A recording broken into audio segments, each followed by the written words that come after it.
I did a video a while ago on the patent system and what was wrong with it. And somebody pointed out to me, and quite rightly so, that it was easy to highlight the problems of something, but what do you actually do about it? And of course, that's a much more difficult problem. What do you do about it?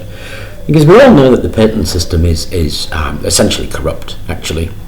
And there's a nice little story about Geim, the guy who came up with graphene and got the Nobel Prize for it. And he was asked, why didn't you patent it? Because by now, of course, you'd be worth an absolute fortune if you had the original patent on graphene. And Geim said that he'd thought about that, and that originally he was going to patent it, and he had the patent already, and he approached this guy that he knew in an electronics company, because keeping a 20-year patent worldwide is an extraordinarily expensive thing. And what he wanted was a backer to help him with the money for that, so that the patent would be held in force. So he approached this electronics company representative, and the electronics company representative said, well, basically, no thanks, mate, we're fine. If this does turn out to be something, we've got 100 lawyers sitting there waiting, and we'll patent 100 patents a day, so that you just won't be able to know what to do about what, and we'll just tie you up in court, and you're going to be ruined anyway, and why would we pay for your patent when we can do all of that? And Geim was a bit sort of disappointed by that, and I can imagine he would be. Who wouldn't be? So his idea of the fair and just patent system was clobbered pretty convincingly by that discussion. And of course that's the way the patent system has developed. And it has developed so much so, particularly in software, that a lot of countries are now banning software patents. You can no longer write a software patent because it's just got to be a joke, really. And the same is true of the bio industry. And the same is getting true of electronics. It's just becoming a ridiculous thing. So what do you do? Well, in order to do something successful about it, of course, requires a paradigm shift, a different view of how we need to approach these things. And you also need to ask yourself the question of, why is it that you want to patent something?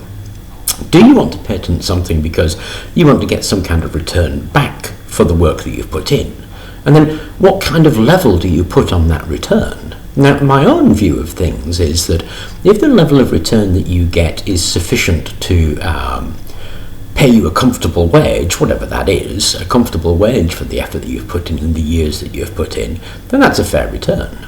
If what you want is absolute millions of pounds so you can spend the rest of your life in some Tahitian island drinking rum and being famous, then it's probably not a fair return. But we live in a society where fame and fortune are sought for. And these are sort of shown particularly in these X Factor programs that we get an awful lot of. We get these kids or these people going up there wanting to be famous and wanting to earn millions of pounds, and they perform in front of television hoping to win that dream, and fair play to them, why not? That seems to be what they want. But the sad thing is, of course, once they get that, they very quickly discover it wasn't at all what they thought they wanted. And actually what they want is something else entirely. And a lot of us are in the same position. We think we want millions because we don't have them. And we think that if we have millions, then we're going to be happy. And it turns out we're not. So what do we really want? We want enough so that we can be comfortable, so that we have the time to spend on developing our ideas, and perhaps a bit of recognition for what we've done. And that's mostly what people want. It's not an excessive amount. And if you can't ensure that through a fair and just patent system, how do you ensure that? What steps can you take in order to make that dream become a reality?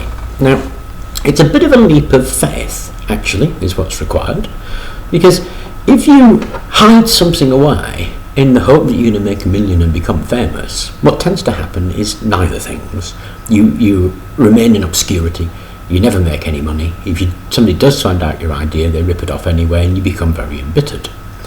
The other thing to do is to lay it out there in the front, just to open it all up and say, here you go guys, have a look at this and tell me what you think. Now, this has been my own experience. I tend to put things out there. Now, of course, there are certain things I have to keep secret, because I work for companies, and companies don't have this view. And if I work for them or I discuss things with people, a lot of people say, you've got to be able to keep this secret. So there are plenty of things that for them I have to keep secret. But for my own things, I tend just to lay it out there and tell people what I'm up to, what ideas I've got, what thoughts I'm having, and what work that I'm actually engaged in. And what I find is that people come to me. They say, oh look, this guy's doing this stuff, he seems to know what he's talking about, let's ask him.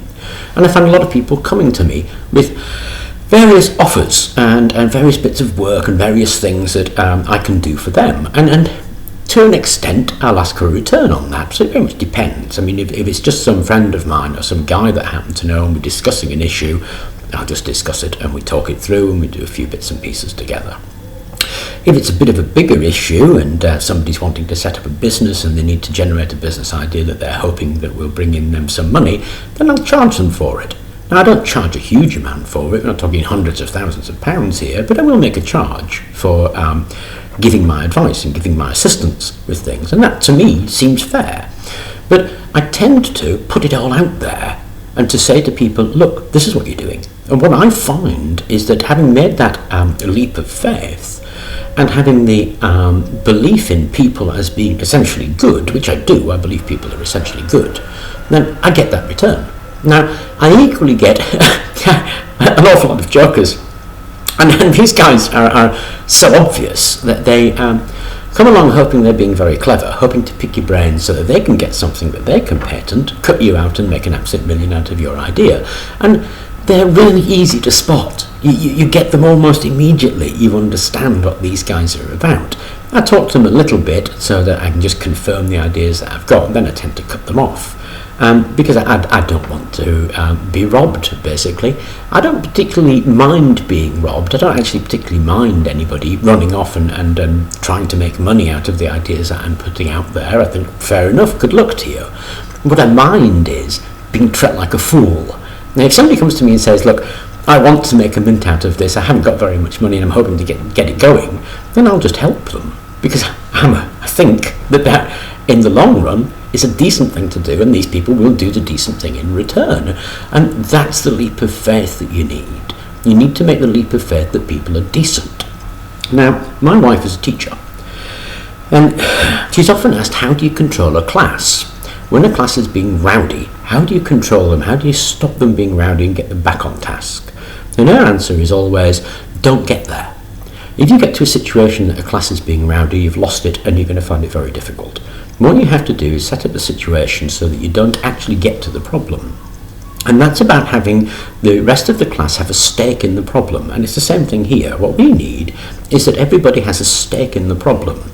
That is, if we're going to have progress, if we're going to have things moving forward and we have ideas that we want to develop, then everybody has to have a stake in the development of that idea. You have to realise that your role in the development of that idea is only one part of the cog, that everybody else is also putting in an equal amount of development.